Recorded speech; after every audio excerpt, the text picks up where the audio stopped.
নমস্কার, ওম শান্তি, জয় জগন্নাথ।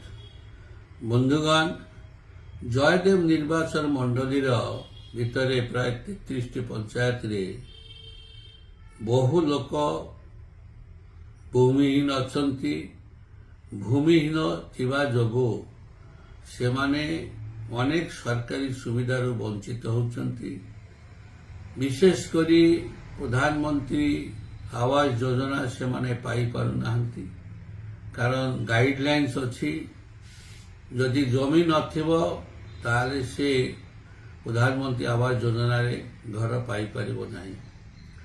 ତେଣୁକରି ଏହା ମୋର ଗୋଟିଏ ଅନୁରୋଧ ଯେ ଏହାକୁ ଗୋଟିଏ ସ୍ପେଶାଲ ସର୍ଭେ କରି ବାଲିଅନ୍ତା ତହସିଲ, ବାଲିପାଟଣା ତହସିଲ ଯେ କେତେ ଲୋକ ଅଛନ୍ତି 33 ଗୋଟି ପଞ୍ଚାୟତରେ ଭୂମିହୀନ ଲୋକ, ଯାହାଙ୍କର ନାଁରେ କୌଣସି ଜମି ନାହିଁ, ସେମାନଙ୍କୁ ଚିହ୍ନଟ କରି ସରକାରୀ ଜମି ସେମାନଙ୍କ ନାଁରେ ପଟ୍ଟା କରି ଦେବା ଦରକାର। ତାହେଲେ ସେମାନେ ଯାଇକରି ପ୍ରଧାନମନ୍ତ୍ରୀ ଆବାସ ଯୋଜନା ପାଇପାରିବେ, ବିଭିନ୍ନ ସରକାରଙ୍କର ସୁବିଧା ସୁଯୋଗ ପାଇପାରିବେ।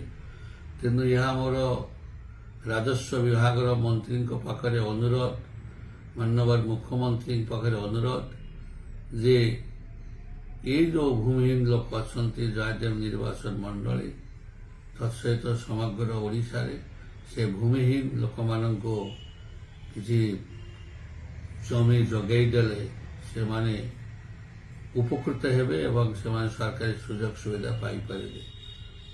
ନମସ୍କାର, ଓମ୍ ଶାନ୍ତି, ଜୟ ଜଗନ୍ନାଥ।